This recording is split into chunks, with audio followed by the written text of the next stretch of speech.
আপনারা সেই দিন স্বাধীন, সেই দিন সাহসী। তারা ভ্রান্তির উপর দাঁড়িয়ে যদি বলতে পারে যে আমরা অখণ্ড হিন্দুত্ববাদী ভারত প্রতিষ্ঠা করব, মানে হিন্দু ধর্ম একটা ভ্রান্ত ধর্ম, এটা আপনি জানার পরও আপনি দেখছেন এই ভ্রান্তির উপর কতটা শক্ত যে আমরা হিন্দুত্ববাদ রাষ্ট্রীয়ভাবে প্রতিষ্ঠা করতে চাই। তাহলে আপনি কিসের সাহসী যদি আপনি বলতে না পারেন যে আমরা বাংলাদেশে রাষ্ট্রীয়ভাবে ইসলাম প্রতিষ্ঠা করতে চাই? তা আপনি নিজেকে মুসলিমও দাবি করবেন, আবার মিনমিন করে সেকুলারিজমেরও কথা বলবেন, তাহলে আপনার ঈমান এখনো পূর্ণাঙ্গ হয়নি। আপনাকে প্রকাশ্যে ঘোষণা করতে হবে যে আমি সেকুলারিজমের কাফের, সেকুলারিজমের কুফরি করলাম, সেকুলারিজম মানি না, অস্বীকার করলাম। আমার বিষয় দেওয়া ছিল সিরাত ও সমসাময়িক তরুণদের ভাবনা। তো সিরাতুন নবী সাল্লাল্লাহু আলাইহি ওয়াসাল্লাম আসলে তো অনেক বড় একটা বিষয়। 23 বছরের জীবনী আপনি আধা ঘন্টায় বলবেন, এটা অসম্ভব, এটা আসলে হয় না। কিছু কিছু অংশ, গুরুত্বপূর্ণ অংশ তুলে ধরা যেতে পারে, শিক্ষণীয় ব্যতিক্রম। তো আমি রাসূলুল্লাহ সাল্লাল্লাহু আলাইহি সাল্লামের নেতৃত্বের দিকটা বাছাই করেছি তুলে ধরার জন্য। কেননা আমার দৃষ্টিতে আমি মনে করি প্রত্যেক মুসলিম তখনই সফল যখন সে নেতা হওয়ার চিন্তা করবে এবং নেতৃত্বের গুণাবলী তার মধ্যে বিরাজমান থাকবে। অন্যথায় আমাদের যেই গোলামির জীবনযাপন আমরা সারা বিশ্বব্যাপী করছি, নেতৃত্বের গুণাবলী অর্জন না করা পর্যন্ত আমরা আমাদের এই গোলামির জিঞ্জির ভাঙতে পারবো না। ফলত নেতৃত্ব এবং এই দাসত্বের জিঞ্জির ভাঙতে হলে নেতৃত্বের গুণাবলী অর্জন করতে হবে এবং রাসূলুল্লাহ সাল্লাল্লাহু আলাইহি ওয়াসাল্লামের নিকট থেকেই শিখতে হবে। আর দ্বিতীয় যে বিষয়, এই নেতৃত্বের সাথে সম্পৃক্ত রেখেই সমসাময়িক কিছু বিষয় তার সাথে যতটুকু ইনক্লুড করা যায়, যতটুকু অন্তর্ভুক্ত করা যায় চেষ্টা করব ইনশাআল্লাহ। তার আগে আমি শুকরিয়া আদায় করি যারা আজকের এই অনুষ্ঠানটি আয়োজন করেছেন।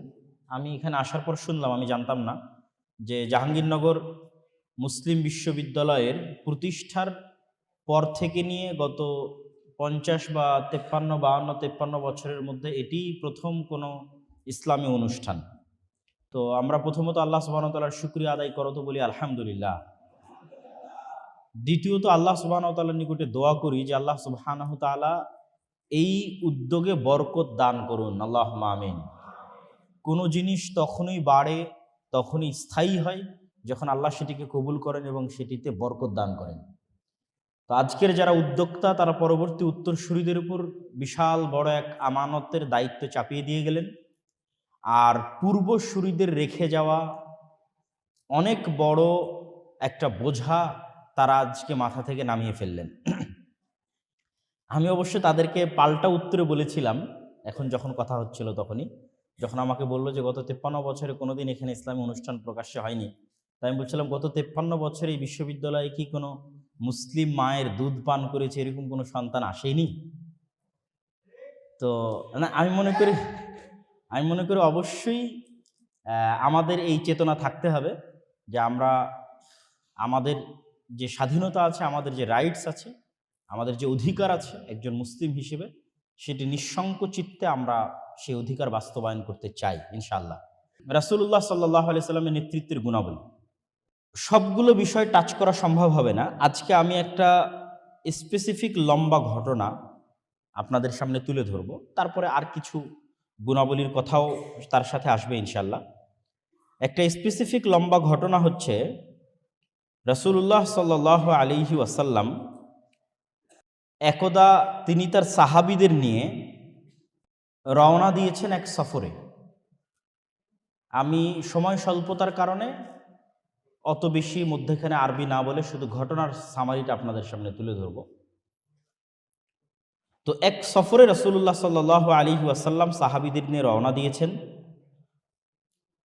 দীর্ঘ যাত্রার কারণে, শরীরে ক্লান্তি থাকার কারণে তারা রাত একটু দেরি করে ঘুমিয়েছেন। তো রাত একটু দেরি করে ঘুমানোর ফলে পরের দিন ফজরে উঠতে সকলের দেরি হয়েছে। পরের দিন ফজরে উঠতে যখন সকলের দেরি হয়েছে, তখন এমন একটা অবস্থা দাঁড়িয়ে গেছে যে সূর্য উদয় হওয়ার পর তাদের ঘুম ভাঙতেছে, তথা সকলের ফজরের সালাত কাজা হয়ে গেছে। হাদিস সহিহ, রাসূলুল্লাহ সাল্লাল্লাহু আলাইহি ওয়াসাল্লামের পক্ষ থেকে এই হাদিস সহিহ। তো সর্বপ্রথম যিনি ঘুম থেকে জাগ্রত হয়েছেন, হাদিসের বর্ণনাকারী হচ্ছে ইমরান বিন হুসাইন রাদিয়াল্লাহু তাআলা আনহু।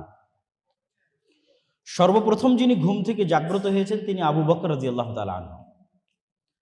আবু বকর রাদিয়াল্লাহু তাআলা আনহু ঘুম থেকে জাগ্রত হওয়ার পর দ্বিতীয় জন যিনি ঘুম থেকে জাগ্রত হয়েছেন তিনি ওমর ইবনুল খাত্তাব রাদিয়াল্লাহু তাআলা আনহু।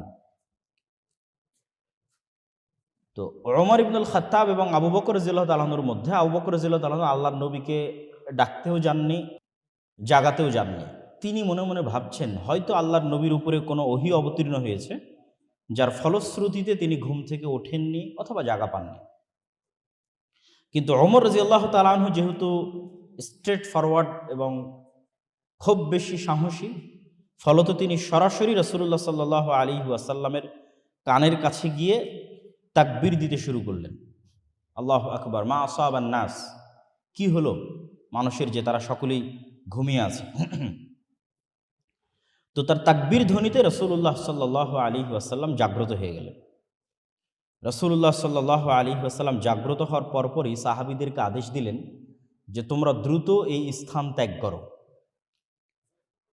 দ্রুত এই স্থান ত্যাগ করো। এই বাক্যের ব্যাখ্যায় বহু মুহাদ্দিসিনে কেরাম লিখেছেন যে কোনো একটি জায়গায় যখন কোনো অসৎ কাজ, অকল্যাণকর কাজ সংঘটিত হয়, তখন সেখানে শয়তানের আসর বা প্রভাবকে মাথায় রেখে তিনি দ্রুত সেই জায়গা পরিবর্তন করতে বললেন। জায়গা পরিবর্তনের সাথে সাথে মানুষের মন মানসিকতা, শয়তানের প্রভাব, অনেক কিছু থেকে সে হয়তো বেরিয়ে আসতে পারবে। তো জায়গা পরিবর্তন করার পর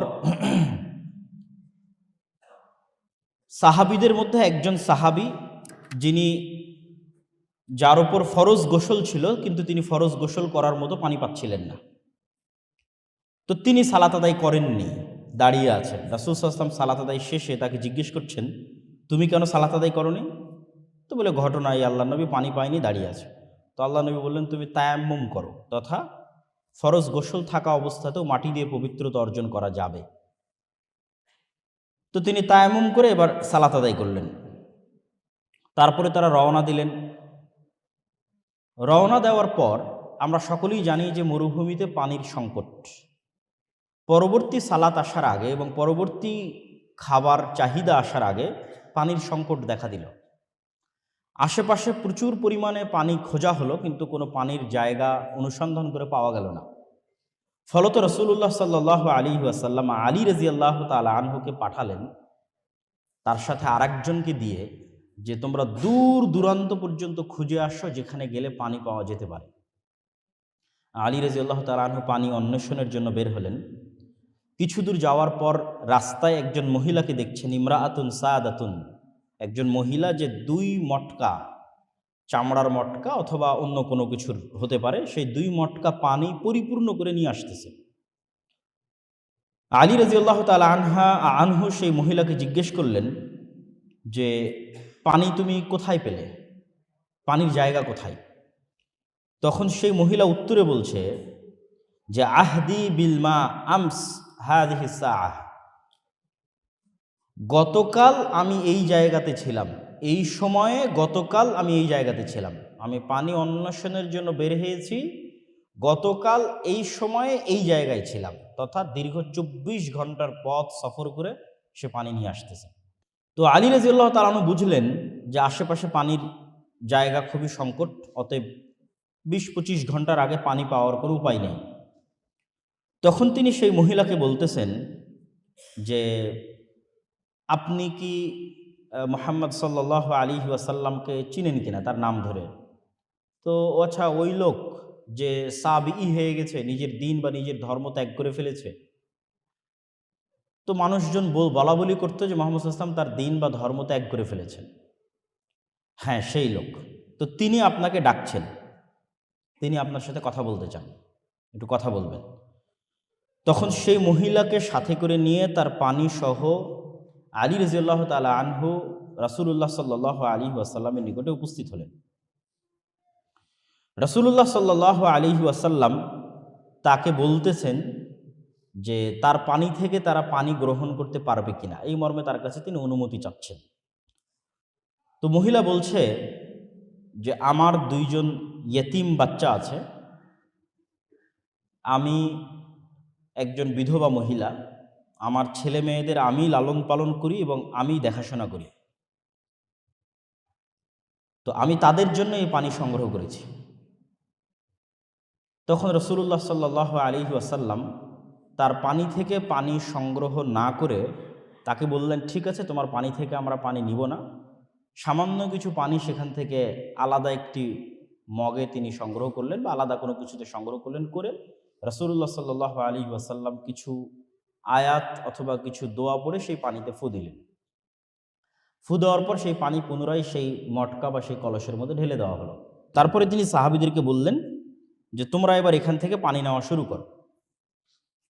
সাহাবীরা ওই দিন কতজন ছিল আল্লাহ সুবহানাহু ওয়া তাআলা ভালো জানে, যতজন ছিল সবাই সেখান থেকে পানি নিলেন, অজু করলেন, খাওয়া দাওয়া করলেন, নিজের সাথে থাকা চতুষ্পদ জন্তুকে খাওয়ালেন। কিন্তু ওই মহিলার পানি যে পরিমাণ ছিল, যতটুকু ছিল ততটুকুই থেকে গেল। ঘটনা এখানেই শেষ না, আমার উদ্দেশ্য এটি বলা না। আমি রাসূল সাল্লাল্লাহু আলাইহি ওয়াসাল্লামের নেতৃত্বের গুণাবলীর একটা অংশ তুলে ধরার জন্য আজকে এই একটা লম্বা হাদিস বলবো, বাকি পয়েন্টগুলো ধীরে ধীরে শেষ করে দেবো ইনশাআল্লাহ। এবার রাসূলুল্লাহ সাল্লাল্লাহু আলাইহি ওয়াসাল্লাম সাহাবীদেরকে বললেন যে, তোমাদের কারো যদি চাদর থাকে তাহলে এখানে চাদর বিছাও। একজন সাহাবী চাদর বিছালো। তিনি বললেন, তোমাদের যার কাছে যা আছে, খাদ্যদ্রব্য, জিনিসপাতি, খেজুর, ছাতু, ফলমূল, সে এখানে জমা দাও, টাকা পয়সা যার যতটুকু সম্ভব। তো সাহাবীদের যার কাছে যা যতটুকু ছিল, সে সেখান থেকে ততটুকু ওই চাদরের উপর জমা দিতে লাগলো। জমা দিতে দিতে মোটামুটি একটা ভালো পোটলার মতো, একটা টুকলির মতো হয়ে গেল। রাসূলুল্লাহ সাল্লাল্লাহু আলাইহি ওয়াসাল্লাম সেটিকে বেঁধে ওই মহিলার হাতে দিয়ে বললেন, এই যে তোমার পানি, যেভাবে ছিল সেভাবে, আর এই যে তার সাথে অতিরিক্ত আমাদের পক্ষ থেকে তোমার সন্তানদের জন্য হাদিয়া। এখানে যতজনের যার কাছে যা খাবার ছিল, টাকা পয়সা যা ছিল, সেটা জমা করে তিনি সেই মহিলার হাতে দিলেন। সেই মহিলা সেগুলো নিয়ে ফিরে গেল। তার এলাকার মানুষজন তাকে জিজ্ঞেস করলো, তোমার এত দেরি হলো কেন? তো বলে এই ঘটনা। তো সেই মহিলা সেখানে গিয়ে বলল যে, পৃথিবীতে যদি সবচেয়ে বড় কোনো জাদুকর থেকে থাকে, আর মোহাম্মদ যদি সত্যিই জাদুকর হয়, তাহলে আসমানের নিচে জমিনের উপর তার চেয়ে বড় জাদুকর কেউ হতে পারে না, আজকে আমি যা দেখেছি। আর যদি তিনি জাদুকর না হন, সত্যবাদী হন, তাহলে তিনি আসলেই সত্য নবী। ঘটনা চলতে থাকলো, দিন যায় রাত যায়। তো রাসূলুল্লাহ সাল্লাল্লাহু আলাইহি ওয়াসাল্লাম বিভিন্ন সময় বিভিন্ন মুজাহিদ বাহিনী প্রেরণ করেন। তো মুজাহিদ বাহিনী যখন কোথাও যায়, গণ্ডগোল হয়, মারামারি হয়, যুদ্ধ হয়, কিন্তু কখনোই কোনো মুজাহিদ বাহিনী ওই মহিলা যেই গ্রামে থাকতো সেই গ্রামে গিয়ে কখনো আক্রমণও করেনি, সেই গ্রামে কাউকে কখনো কোনো কিছু জিজ্ঞেসও করেনি, কিছু বলেওনি। কিন্তু তার আশেপাশের বহু জায়গায় মুজাহিদদের সাথে যুদ্ধ হয়েছে, আর অনেক কিছু হয়েছে। তো একটা সময় তাদের মনের মধ্যে প্রশ্ন দেখা দেয় যে, আশেপাশে যুদ্ধ বিগ্রহ হলো, আমাদের এখানে কেন কেউ আসে না?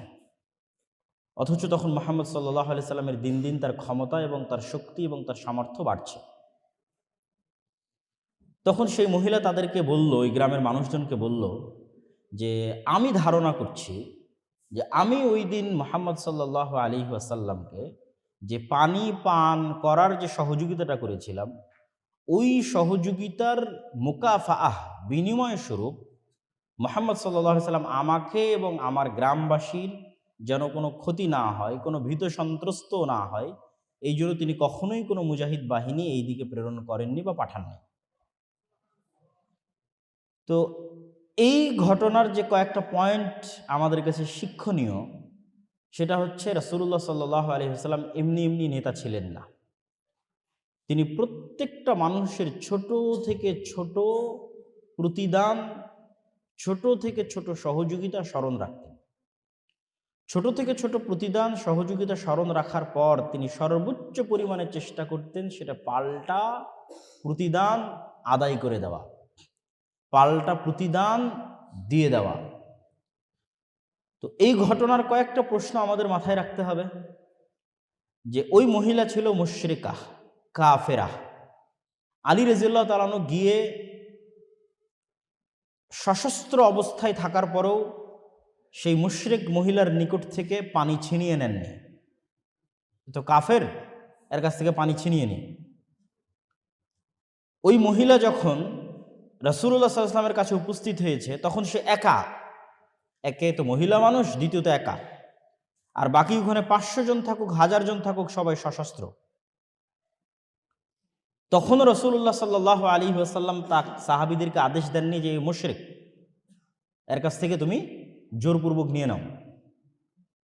তখনও তিনি সেই মহিলার কাছে অনুমতি চাচ্ছেন যে আমরা তোমার পানি ব্যবহার করতে চাই, অথচ মহিলা তখন একা, আর বিপরীতে যারা আছে তারা সশস্ত্র অবস্থায় আছে। তো মহিলা পানি ব্যবহারের পিছনে যখন অনুমতি দিল না, তখন রাসূলুল্লাহ সাল্লাল্লাহু আলাইহি ওয়াসাল্লাম তার পানি যে অবস্থায় ছিল সে অবস্থায় রেখেই ব্যবহারের জন্য তার যে মুআজিজা, আল্লাহর যে রহমত এবং বরকত, সে আল্লাহর সাহায্য চেয়ে ওই পানিকে ওসিলা বানিয়ে, মাধ্যম বানিয়ে তিনি তার পানি যে অবস্থায় ছিল সে অবস্থায় রাখার ব্যবস্থা করলেন। তাহলে প্রকৃত অর্থে মহিলার নিকট থেকে পানি নেওয়া হলো না, তার পানি যে অবস্থায় আছে সে অবস্থায় থাকলো। আমরা হলে বলতাম যে ঠিক আছে, আপনার পানিতে যে অবস্থায় আছে সে অবস্থায় থাকলো, তো ঠিক আছে আপনি যান, আপনার পানি তো আপনাকে বুঝিয়ে দিয়েছি। আবার সে তো মুশরিক, এই মুশরিককে এত দাম দেওয়ার দরকার আছে নাকি? কিন্তু রাসূল সাল্লাল্লাহু আলাইহি ওয়াসাল্লাম তার পানি যে অবস্থায় আছে সে অবস্থায় থাকার পরেও তিনি তার পানিটা ব্যবহার করে যে উপকারটা গ্রহণ করলেন, সেটার জন্য তিনি পাল্টা তখন ইনস্ট্যান্ট সব সাহাবীর নিকট থেকে সহযোগিতা জমা করে তাকে বুঝিয়ে দিলেন।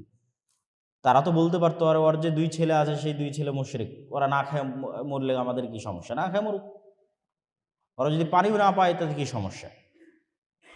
কিন্তু না, তিনি তার পানি যে অবস্থায় সে অবস্থায় থাকার পরেও তাকে তিনি পাল্টা উপকার করছেন। দ্বিতীয়ত এই ঘটনা তিনি ভুলে যেতে পারতেন, কিন্তু ভুলে না গিয়ে তিনি বহুদিন পর্যন্ত এই ঘটনা স্মরণে রেখেছেন যে একজন মুশরিক মহিলার কাছ থেকে তিনি সামান্য একটা উপকার গ্রহণ করেছিলেন।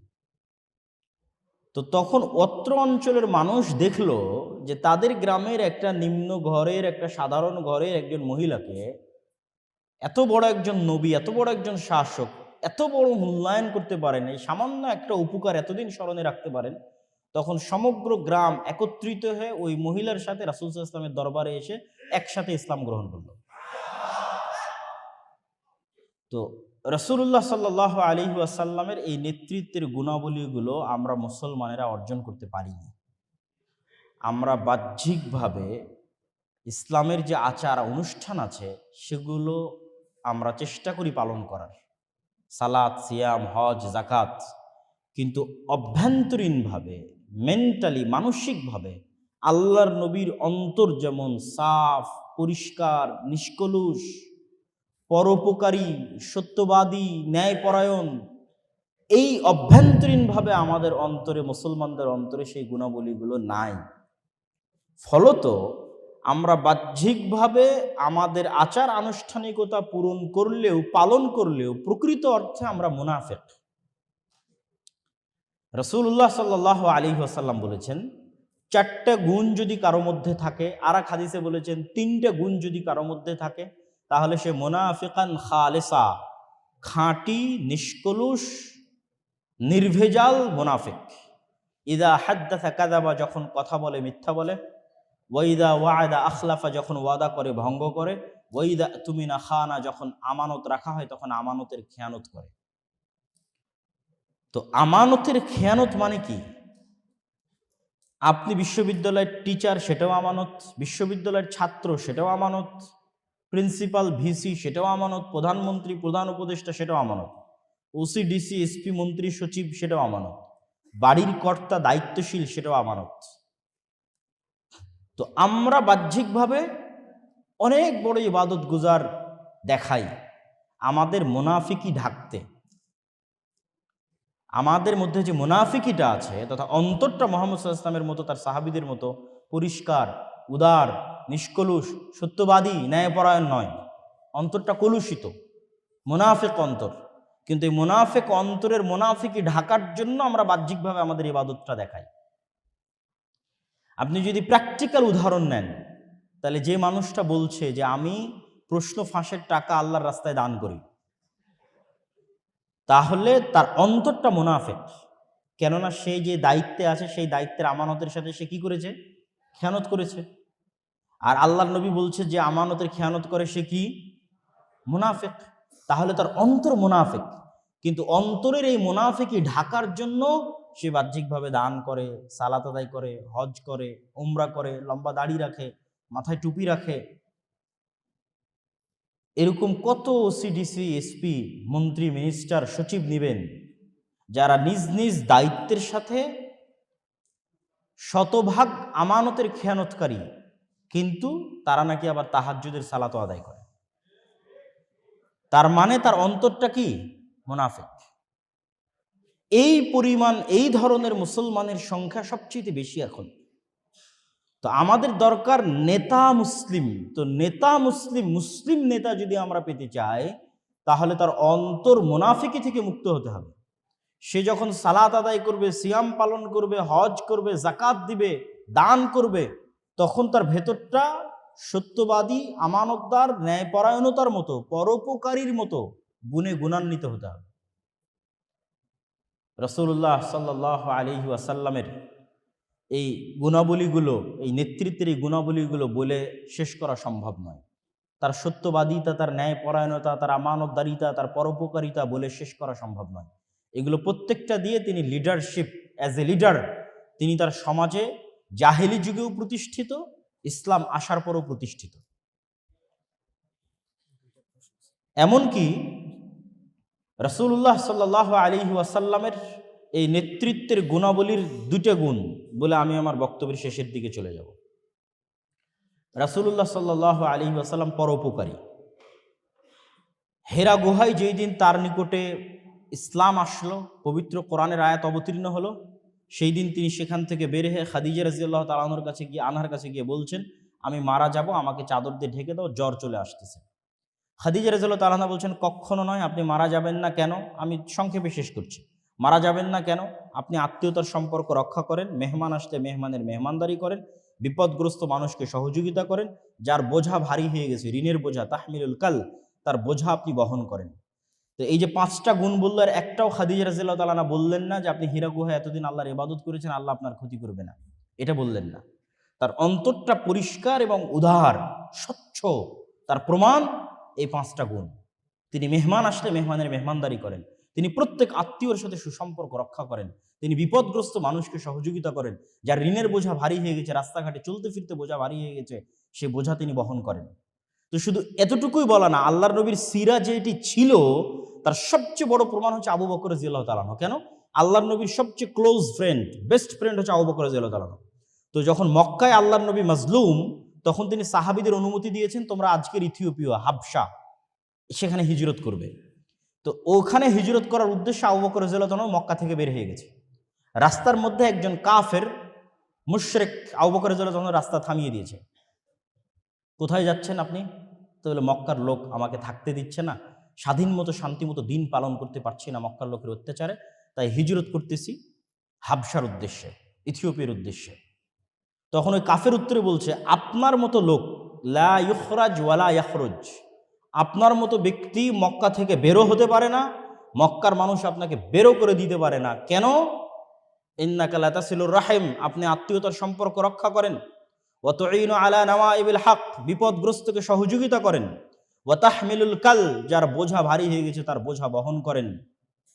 প্রত্যেক যেই গুণ খাদিজা রাদিয়াল্লাহু তাআলা আনহা আল্লাহর নবীর জন্য হীরা গুহা থেকে বের হওয়ার পর আল্লাহর নবীকে বলেছিলেন, ওই প্রত্যেকটা গুণ এই কাফের, এই মুশরিক আল্লাহর নবীর সবচেয়ে ক্লোজ ফ্রেন্ড আবু বকর রাদিয়াল্লাহু তাআলা আনহুর জন্য বলতেছে। তার মানে আবু বকর রাদিয়াল্লাহু তাআলা আনহু আল্লাহর নবীর সিরা থেকে কি পরিমাণ শিখেছে, যে দুইটা ডিফারেন্ট ঘটনায় সেম গুণাবলী তাদের জন্য বলা হচ্ছে। আল্লাহর নবীর জন্য খাদিজা রাদিয়াল্লাহু তাআলা আনহা বলছেন হেরা গুহা থেকে বের হওয়ার পর, আবু বকর রাদিয়াল্লাহু তাআলা আনহুর জন্য একজন কাফের বলছে যখন তিনি মক্কা থেকে হিজরত করে চলে যাচ্ছেন তখন সেম গুণ। আর আবু বকর রাদিয়াল্লাহু তাআলা আনহুর এই উন্নত চরিত্রের কারণে, এই উন্নত গুণাবলীর কারণে, যা তিনি আল্লাহর নবীর নিকট থেকে শিখেছিলেন, অসংখ্য বড় বড় সাহাবী আবু বকর রাদিয়াল্লাহু তাআলা আনহুর হাতে ইসলাম গ্রহণ করেছে। আপনারা জানেন কিনা জানি না, যে আশারা মুবাশশিরিনা বিল জান্নাহ, যে 10 জন জান্নাতের সুসংবাদ প্রাপ্ত সাহাবী, সেই 10 জনের অর্ধেকের বেশি সাহাবী আবু বকর রাদিয়াল্লাহু তাআলা আনহুর হাতে ইসলাম গ্রহণ করেছে। কেননা তিনি এরকম উন্নত চরিত্রের ছিলেন, মানুষকে প্রভাবিত করে ফেলতে পারতেন, মানুষকে ইনফ্লুয়েন্স করে ফেলতে পারতেন, মানুষকে ইমপ্রেস করে ফেলতে পারতেন তার উন্নত চরিত্র, উন্নত গুণাবলী দিয়ে। কিন্তু আজকে আমরা মুসলমানেরা সবচেয়ে পিছিয়ে আছি ওই জায়গাতে। এটি গেল আল্লাহ নবীর পরোপকারী হওয়ার গুণ। আর একটা গুণ বলে আমার বক্তব্যের শেষের দিকে চলে যাব, সত্যবাদিতা এবং ন্যায়পরায়ণতা। আল্লাহর নবী নবী হওয়ার আগে মক্কায় সবচেয়ে বেশি পরিচিত এই দুইটা গুণের কারণে। সমগ্র মক্কাবাসী জানে কে সত্যবাদী, মুহাম্মদ সাল্লাল্লাহু আলাইহি ওয়াসাল্লাম সত্যবাদী, কে ন্যায়পরায়ণ, মুহাম্মদ সাল্লাল্লাহু আলাইহি ওয়াসাল্লাম ন্যায়পরায়ণ। আবু সুফিয়ান আল্লাহর নবী থেকে 1000 কিলোমিটার দূরে, 1500 কিলোমিটার দূরে জেরুজালেমে বাদশাহ হিরাক্লিয়াসের দরবারে কোনো রেকর্ডার অন নাই, কোনো লাইভ নাই, কিচ্ছু নাই। কেউ আবু সুফিয়ানের কথা রেকর্ড করে নিবে এর কোনো অপশন নাই, কেউ আবু সুফিয়ানের কথা লাইভ প্রচার করবে এর কোনো অপশন নাই। 1000 কিলোমিটার দূরে জেরুজালেমে বাদশাহ হিরাক্লিয়াসের সামনে আবু সুফিয়ান রাদিয়াল্লাহু তাআলা আনহু তখন কাফের। তখন তিনি সাক্ষ্য দিচ্ছেন যে মুহাম্মদ সাল্লাল্লাহু আলাইহি ওয়াসাল্লাম সত্যবাদী। মুহাম্মদ সাল্লাল্লাহু আলাইহি ওয়াসাল্লামকে আমরা কখনো দেখিনি, মা জাররাবনা, কখনো তার অতীত ইতিহাসে আমরা কখনো দেখিনি যে সে মিথ্যার আশ্রয় নেয়, কখনো দেখিনি। তাহলে যদি মুহাম্মদ সাল্লাল্লাহু আলাইহি ওয়াসাল্লামের মধ্যে এই সত্যবাদিতা এবং ন্যায়পরায়ণতা না থাকতো, আবু সুফিয়ান মুহাম্মদ সাল্লাল্লাহু আলাইহি ওয়াসাল্লামের হাতে ইসলাম গ্রহণ করতেন না। কেননা তো মুহাম্মদ সাল্লাল্লাহু আলাইহি ওয়াসাল্লাম নেতা হতে পারতেন না। যে আরেকজনের সাথে অন্যায় করে সে নেতা হতে পারে না, যে আরেকজনকে কটু কথা বলে সে নেতা হতে পারে না, যে আরেকজনের গীবত করে সে নেতা হতে পারে না, যে আরেকজনের সাথে হিংসা করে সে নেতা হতে পারে না। অসম্ভব। মানুষ তার থেকে দূরে সরে যাবে, মানুষ তার কাছে আসবে না, মানুষ তার হাতে ইসলাম গ্রহণ করবে না। কিন্তু মুহাম্মদ সাল্লাল্লাহু আলাইহি ওয়াসাল্লাম স্বচ্ছ। এত জুলমের পর, এত অত্যাচারের পর তিনি মানুষের প্রতি অন্যায় করেননি। তিনি তার নেতৃত্বের যে উন্নত গুণ ছিল সেটি বজায় রেখেছে। ফলত মানুষ বড় বড় নেতা তার কাছে করে দিচ্ছে, সে ইসলামের মূল্যবোধ ধ্বংস করে দিচ্ছে। ইসলামের মূল্যবোধের একটা বড় অংশ হচ্ছে মানুষের সেলফ রেসপেক্ট। রাসূলুল্লাহ সাল্লাল্লাহু আলাইহি ওয়াসাল্লাম ইসলামী অর্থনীতির একটা মানদণ্ড দাঁড় করিয়ে দিয়েছেন, আল কানাআহ, অল্পে তুষ্টি। মানুষ সুদের ভিত্তিতে লোন নেওয়া এটা আরো পরে, কিন্তু কর্জে হাসানাও নিবে বিলাসিতার জন্য, যে পাকা মাটির বাড়ি টিনের করবে, টিনের বাড়ি পাকা করবে, মোটরসাইকেল নাই নিবে, ফ্রিজ নাই নিবে, এসি নাই নিবে, এই ধরনের কাজের জন্য কর্জে হাসানা নিবে, সুদ ভিত্তিকের কথা বলতেছে না, নিবে। এটার প্রতি আল্লাহর নবী অনুৎসাহিত করেছে। কেন? যখন আপনি একবার কর্জে হাসানা নেবেন, সে আপনার কাছে টাকা চাইবে, দিতে পারবেন না, মিথ্যার আশ্রয় নেবেন। যখন আপনি নিজে মিথ্যা বলবেন, আপনার পরিবার মিথ্যা বলবে, আপনার স্ত্রী মিথ্যা বলবে, তখন এদের কারো সেলফ রেসপেক্ট নাই, আত্মসম্মান নাই, এরা কখনোই নেতা হতে পারবে না, এরা তো গোলাম থাকবে। এই পরিবার থেকে কখনো নেতার জন্ম হবে না, মহাবীরের জন্ম হবে না, মহাপুরুষের জন্ম হবে না। কেন? সেলফ রেসপেক্ট হারিয়ে ফেলেছে, এমনি গোলাম হয়ে গেছে। এই জন্য অভ্যন্তরীণভাবে স্বাধীন থাকার জন্য, অভ্যন্তরীণভাবে নেতা হওয়ার জন্য, শতভাগ আত্মসম্মান, আত্মমর্যাদা থাকার জন্য সত্যবাদিতা, ন্যায়পরায়ণতা এগুলোর বিকল্প নাই। বক্তব্যের শেষের দিকে এসে আমি আপনাদেরকে কয়েকটি উদাত্ত আহ্বান জানাতে চাই। জাস্ট একটু ভেঙে ভেঙে দু একটি উদাত্ত আহ্বান জানাবো। প্রথমত, আপনারা আপনাদের পার্শ্ববর্তী দেশ ভারতকে দেখেন, তারপরের একটু দূরে মধ্যপ্রাচ্যে ইসরায়েলকে দেখেন। গত 24 ঘন্টায় ইসরায়েল সিরিয়ার 500-র অধিক জায়গায় বোমা হামলা চালিয়েছে। পৃথিবীর কাউকে জিজ্ঞেস করার প্রয়োজন মনে করেনি, পৃথিবীর কারো অনুমতি নেওয়ার প্রয়োজন মনে করেনি, না জাতিসংঘ, না আমেরিকা, কারো না, ড্যাম কেয়ার। কিন্তু তারা ভ্রান্তির উপর কতটা অ্যাগ্রেসিভ, কতটা উগ্র, কতটা কট্টর হতে পারে ভ্রান্তির উপর। আপনাদের পার্শ্ববর্তী দেশের যারা হিন্দুত্ববাদী দল, তারা তাদের ভ্রান্ত, সবাই জানে, আপনারাও জানেন, ভ্রান্তির উপর তারা কতটা কট্টর হতে পারে, কতটা শক্ত হতে পারে। আর আপনারা মুসলমানেরা বলতেছেন যে না, আমরা স্বাধীন হয়েছি, আমরা খুব সাহসী। আমি বলি, আপনারা সেই দিন স্বাধীন, সেই দিন সাহসী, তারা ভ্রান্তির উপর দাঁড়িয়ে যদি বলতে পারে যে আমরা অখণ্ড হিন্দুত্ববাদী ভারত প্রতিষ্ঠা করব, মানে হিন্দু ধর্ম একটা ভ্রান্ত ধর্ম, এটা আপনি জানার পরও আপনি দেখছেন এই ভ্রান্তির উপর কতটা শক্ত যে আমরা হিন্দুত্ববাদ রাষ্ট্রীয়ভাবে প্রতিষ্ঠা করতে চাই। তাহলে আপনি কিসের সাহসী যদি আপনি বলতে না পারেন যে আমরা বাংলাদেশে রাষ্ট্রীয়ভাবে ইসলাম প্রতিষ্ঠা করতে চাই?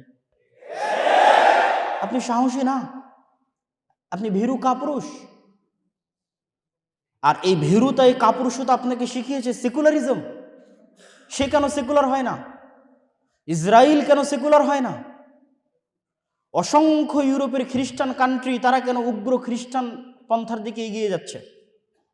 সেকুলারিজমের দ্বার শুধু মুসলমানের জন্য, অথচ স্বয়ং ভারত রাষ্ট্র প্রতিষ্ঠা হয়েছিল সেকুলারিজমের উপর, আর পাকিস্তান আর বাংলাদেশ প্রতিষ্ঠা হয়েছিল ইসলামের উপর। সেই পাকিস্তান আর বাংলাদেশ সেকুলারিজমের দ্বার শিখতে শিখতে অনেক বড় মাপের সেকুলার হয়ে গেছে। আর ভারত প্রতিষ্ঠা হয়েছিল সেকুলারিজমের জন্য। গান্ধীর কথা বলেন, জওহরলাল নেহরুর কথা বলেন, মাওলানা আবুল কালাম আজাদের কথা বলেন, তারা কট্টর হিন্দুত্ববাদের দিকে চলে গেছে। সম্মানিত উপস্থিতি, যদি মুসলমানেরা বলে যে আমরা স্বাধীন, তাহলে সেই স্বাধীনতার জন্য বুক ফুলিয়ে ঘোষণা দিতে হবে যে আমি আমার দিনের উপর কট্টর, কোনো কম্প্রোমাইজ ছাড়া। তাহলে আপনি স্বাধীন। যেই দিন এটা স্বাধীনভাবে ঘোষণা দিতে পারবেন সেই দিন স্বাধীন। আমি যেহেতু ইহুদি জাতিকে দেখেছি, আর আপনারা দূর থেকে দেখতেছেন, যেই জাতি আর এক দেশের 500 জায়গায় বোমা হামলা করতে পরোয়া করে না, সে তাদের নবীর সুন্নাত দাঁড়িয়ে রাখার জন্য পরোয়া করবে? কাউকে পরোয়া করে না। এই জন্য ওরা শতকরায় বেশি ইহুদি দাঁড়িয়ে রাখে। ড্যাম কেয়ার, 500 জায়গায় বোমা হামলা করতে আমি পরোয়া করি না, তা আমি আমার দিন পালন করতে কাকে পরোয়া করবো? কিন্তু আপনি রাষ্ট্রে ইসলাম বহুদূরের কথা, আপনি ব্যক্তি জীবনে ইসলাম পালন করতে 10 বার পরোয়া করেন, পারিবারিক জীবনে ইসলাম পালন করতে 10 বার চিন্তা করেন। তো গোলামির মানসিকতা তো এখান থেকে শুরু হয়েছে। আপনি নেতা হবেন কিভাবে? আপনার মধ্যে হেজিটেশন তো, দ্বিধা তো এখান থেকে শুরু হয়েছে। আপনি মানসিকভাবে কলোনিয়াল মাইন্ড সেট বহন করছেন, যে একজন মানুষ যদি প্যান্ট শার্ট টাই থাকে তাহলে সে স্মার্ট, ইংরেজি বলতে পারলে স্মার্ট, না বলতে পারলে স্মার্ট না। আপনি যান ইংল্যান্ডের পার্শ্ববর্তী যে দেশগুলো আছে, স্পেন, ইতালি, ফ্রান্স, ওরা ইংরেজি বলে কিনা? ইংরেজি শিখতে হবে না কথা বলছি না, কিন্তু ফরাসিরা, স্প্যানিশরা, ইতালিয়ানরা মেন্টালি আমাদের চেয়ে বেশি স্বাধীন মানসিকভাবে। তো ও ড্যাম কেয়ার, পরোয়া করে না আমি কেন ইংরেজি শিখবো, আসে আমার ভাষা শিখো। মানে মানসিকভাবে সে বেশি স্বাধীন। আর আমরা মানসিকভাবে কলোনিয়াল মাইন্ডসেট বহন করার জন্য এখন পর্যন্ত গোলাম, আর আমাদেরকে গোলাম বানিয়ে রেখেছে সেকুলারিজম। এই জন্য এই সেকুলারিজমকে শত্রু বানাতে হবে। কিরকম শত্রু বানাতে হবে? যেমন ইব্রাহিম আলাইহিস সালাম ঘোষণা দিয়েছিল, কাফারনা বিকুম ওয়া ইয়াকফুর বিত্তাগুত। ইব্রাহিম আলাইহিস সালাম ঘোষণা দিয়েছিল, শোনো, তোমরা যেই মূর্তির ইবাদত করো সেই মূর্তি আর তোমাদের সবগুলোর আমি কুফরি করলাম, অস্বীকার করতেছি, ওপেন প্রকাশ্যে।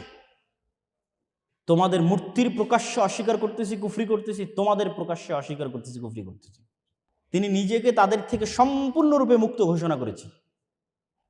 তা আপনি নিজেকে মুসলিমও দাবি করবেন, আবার মিনমিন করে সেকুলারিজমেরও কথা বলবেন, তাহলে আপনার ঈমান এখনো পূর্ণাঙ্গ হয়নি। আপনাকে প্রকাশ্যে ঘোষণা করতে হবে যে আমি সেকুলারিজমের কাফের, সেকুলারিজমের কুফরি করলাম, সেকুলারিজম মানি না, অস্বীকার করলাম। সেই দিন আপনার অন্তরে ঈমান পরিপূর্ণ হবে, পূর্ণাঙ্গ হবে। আর অসংখ্য যত থিওরি তৈরি করা হয়েছে, আমাদের যুবকদের মাথায় দেওয়া হয়েছে, গণতন্ত্রের নামে, সেকুলারিজমের নামে, লিবারালিজমের নামে, এগুলো প্রত্যেকটা তৈরি হয়েছে আমাদের সন্তানদের, মুসলমানদের সন্তানদের গোলাম রাখার জন্য, এবং রাষ্ট্রীয়ভাবে কোনোদিন যেন ইসলাম ক্ষমতায় না যায় তার জন্য। এটা আমরা যত দ্রুত বুঝবো তত আমাদের জন্য কল্যাণকর, যত দ্রুত বুঝবো তত কল্যাণকর। তো আমরা ক্ষমতায় যাব কিভাবে? যদি আমাদের মধ্যে আল্লাহর নবীর মতো ওই নেতৃত্বের গুণাবলী থাকে, সত্যবাদী ন্যায়পরায়ণ প্রজন্ম যদি জন্ম দিতে পারেন, সত্যবাদী ন্যায়পরায়ণ প্রজন্ম, গত ফ্যাসিজম 16 বছর জীবনেও কন্টিনিউ করতো না যদি এই সরকারে যারা চাকরি করে তাদের মধ্যে মুসলিম মায়ের দুধ পান করেছে এরকম সত্যবাদী ন্যায়পরায়ণ দায়িত্বশীল থাকতো, সত্যবাদী ন্যায়পরায়ণ ওসি, ডিসি, এসপি, মন্ত্রী, সচিব থাকতো, কখনোই সম্ভব ছিল না। কিন্তু সবাই টাকার কাছে বিক্রি হয়ে যায়। মুসলমানদের এই স্বভাবটা সঠিক করতে হবে। মুসলমানের অভ্যন্তরীণভাবে মুনাফেক, বাহিরভাবে দেখাচ্ছে সে মুসলমান, নাউজুবিল্লাহ। অতএব ওই প্রজন্ম তৈরি করতে হবে যেই প্রজন্ম অভ্যন্তরীণভাবে রাসূল সাল্লাল্লাহু আলাইহি ওয়াসাল্লামের মতো নেতৃত্বের গুণাবলীতে বলীয়ান হবে, সত্যবাদী, ন্যায়পরায়ণ, আমানতদার। মরে গেলেও এই গুণে সে কম্প্রোমাইজ করবে না। যখন এই গুণে একবার সে কম্প্রোমাইজ করবে না, অটোমেটিক সে তার দিনের যে বিষয়গুলো আছে সেগুলোতেও সে কখনো কম্প্রোমাইজ করবে না। কেন? তখন তো ও নেতা হয়ে গেছে। নেতা কখনো কম্প্রোমাইজ করে না, গোলামেরা কম্প্রোমাইজ করে। আমি আমার বক্তব্য দীর্ঘ করতে চাই না। রাসূলুল্লাহ সাল্লাল্লাহু আলাইহি ওয়াসাল্লামের সিরাত থেকে শিক্ষা নিয়ে নেতৃত্বের গুণাবলী আমাদের মধ্যে অন্তর্ভুক্ত করে আমাদের সমগ্র বিশ্বে যা চলতেছে সেই দিক থেকে নিজেকে তুলনা করে আপনারা নিজের দিনের উপর, আমরা আমাদের নিজের দিনের উপর কট্টর হওয়া শিখি, দেখবেন যে আমরা স্বাধীন হয়ে গেছি ইনশাআল্লাহ। এই জন্য আমি কেন বারবার এই দুইটা জাতির কথা বলি, এই ইহুদি জাতির কথা কেন বলি আর হিন্দুদের কথা কেন বলি, এই দুইটা জাতির কথা কেন বলি? দেখেন, আমরা মুসলমানেরা আমাদের প্রোডাক্টিভিটি নষ্ট করতেছি সময় নষ্টের মাধ্যমে। আর তাদেরকে দেখেন, আপনি ইহুদি ফ্যামিলি বলেন, পরিবার বলেন, সমাজ বলেন, সেখানে যান, তাদের সন্তানেরা কিন্তু আমাদের মতো প্রোডাক্টিভিটি নষ্ট করে না। মাদকতা, জুয়া এগুলোর মধ্যে নিমজ্জিত হয়ে সময় নষ্ট করে না। আমরা যদি শুধু বলি যে হ্যাঁ আমি মুসলমান, আল্লাহ আমাকে সাহায্য করবে, জি আল্লাহ সাহায্য করবে, কিন্তু আল্লাহ একটা সিস্টেমে পৃথিবীকে ডেভেলপ করেছে, ওই সিস্টেমের মধ্যে দিয়ে যদি আপনি না যান, তাহলে আল্লাহ সুবহানাহু ওয়া তাআলা কিভাবে আপনাকে সাহায্য করবে? আপনাকে তো এই সিস্টেমের মধ্যে ফাইট দিতে হবে, চেষ্টা করতে হবে। আপনি ঘরে বসে থাকবেন, আপনি free fire, PUBG, Facebook, Twitter, YouTube, TikTok এগুলোতে সময় নষ্ট করবেন, নেটফ্লিক্স এগুলোতে সময় নষ্ট করবেন, আর আরেকজন বসে থেকে পড়াশোনা করবে, গবেষণা করবে, জ্ঞানী হবে, তো আল্লাহ সুবহানাহু ওয়া তাআলা তো আপনাকে সহযোগিতা করবে না। আপনাকেও তাদের মতো প্রোডাক্টিভ হতে হবে। আপনি আরেকজন খ্রিস্টানের সাথে যদি চলেন, পথভ্রষ্ট খ্রিস্টান, তাহলে আপনি শিখতে পারবেন না কিছু। আপনি দেখবেন সেও সপ্তাহের ইনকাম 2 দিনে গার্লফ্রেন্ডদের সাথে শেষ করে দিচ্ছে, অথবা পাবে গিয়ে শেষ করে দিচ্ছে, অথবা বারে গিয়ে শেষ করে দিচ্ছে। পাবে জুয়া খেলে, বারে মাদকতার মাধ্যমে, অথবা গার্লফ্রেন্ড কিনে কোথাও ঘুরতে গিয়ে শেষ করে দিচ্ছে। কিন্তু আপনি যদি একজন ইহুদির সাথে চলাফেরা করেন, হোঁচট খাবেন। ওদের টেন্ডেন্সি ভিন্ন, লক্ষ্য উদ্দেশ্য ভিন্ন, একটা বড় টার্গেট নিয়ে কঠোর পরিশ্রম করে যাচ্ছে। পৃথিবীকে কিভাবে কন্ট্রোল করবে, শাসন করবে, অল্প সংখ্যক হওয়ার পরও তার পিছনে জান প্রাণ দিয়ে চেষ্টা করে যাচ্ছে। আপনি যদি ওই আর একটা পথভ্রষ্ট খ্রিস্টানদের মতো এইভাবেই আপনার প্রোডাক্টিভিটিকে নষ্ট করেন, মাদকতা, জুয়া, নারী ইত্যাদির মধ্যে শেষ করেন, আপনি পৃথিবী শাসন করতে পারবেন না। প্রথমত আপনাকে ওই রাস্তায় চলা শুরু করতে হবে। ওই রাস্তায় যখন চলা শুরু করবেন, আপনি যদি অন্যের কাছে যদি 100% থাকে, আপনার কাছে 50% থাকে, আল্লাহ আপনাকে বিজয় দিবে ইনশাআল্লাহ। আপনি চেষ্টা করার পর বাকিটার দায়িত্ব আল্লাহ সুবহানাহু ওয়া তাআলার উপরে। তা আমি আমাদের তরুণদের, যুবকদের উদাত্ত আহ্বান জানাবো যে আমরা নিঃসংকোচে, নির্দ্বিধায় আমাদের দিনের উপর কট্টর হই, এবং আমাদের সময়টা আমাদের দেশ ও জাতির উন্নতির জন্য জ্ঞান অর্জনের পিছনে লাগাই। ঢাকা বিশ্ববিদ্যালয়ে হাজার হাজার ছাত্রছাত্রী টিএসসি চত্বরে বসে ফুটবল বিশ্বকাপের উন্মাদনায় ব্যস্ত। আপনি কল্পনা করেন যে অক্সফোর্ড ক্যামব্রিজে সেই উন্মাদনায় ছাত্রছাত্রীরা সময় নষ্ট করতেছে কিনা? পাবেন না। তারা পড়াশোনা করতেছে, জ্ঞান অর্জন করতেছে, কিন্তু আমরা পড়াশোনা এবং জ্ঞান অর্জন থেকে অনেক পিছিয়ে। আমরা যে আমাদের পার্শ্ববর্তী দেশকে নিয়ে হাসি ঠাট্টা করতেছি। আপনি বেঙ্গলোরে যান, বেঙ্গলোরকে তারা সেকেন্ড সিলিকন ভ্যালি বানিয়েছে। আমেরিকার যে সিলিকন ভ্যালিতে তথ্য প্রযুক্তির সকল বলা যায় হাউস, সেই সেকেন্ড তারা তৈরি করেছে বেঙ্গলোরে। তা আপনি হিন্দুদেরকে কি নিয়ে ঠাট্টা বিদ্রুপ করবেন? আপনার ওইরকম সিলিকন ভ্যালি কোথায় বাংলাদেশে? ওইরকম তথ্য প্রযুক্তির স্কুল, কলেজ, ইউনিভার্সিটি, হাব কোথায়? আমরা তো তৈরি করতে পারিনি। তাহলে আপনাকে ওই জগতে টেক্কা দিতে হবে, দিনের উপর কট্টর হতে হবে, এবং জ্ঞান বিজ্ঞানে চেষ্টা পরিশ্রম করে টেক্কা দিতে হবে। তাহলে জাতি হিসেবে স্বাধীন হবেন। আর যদি সারাদিন মুখে সেকুলারিজম আর লিবারালিজম এগুলো যদি মুখে আওড়ান, নিজের দিনের সাথে কম্প্রোমাইজ করেন, আর মদ জুয়া ইত্যাদি নিয়ে ব্যস্ত থাকেন, তাহলে আমাদের গোলামির জন্য অন্য কাউকে দোষ দিয়ে লাভ নাই। আমাদের গোলামির জন্য আমরাই দায়ী। আমাদের পরবর্তী প্রজন্ম গোলাম থাকবে, তাদের পরবর্তী প্রজন্ম গোলাম থাকবে। স্বাধীন হতে চাইলে মাথা উঁচু করে দাঁড়াতে হবে, পরিশ্রম করতে হবে। আল্লাহ সুবহানাহু ওয়া তাআলা আমাদের জাতিকে, আমাদের দেশকে, আমাদের পরবর্তী প্রজন্মকে স্বাধীন হিসেবে এই গোলামির জিনজির থেকে মুক্ত হওয়ার তৌফিক দান করুক। আল্লাহুম্মা আমিন।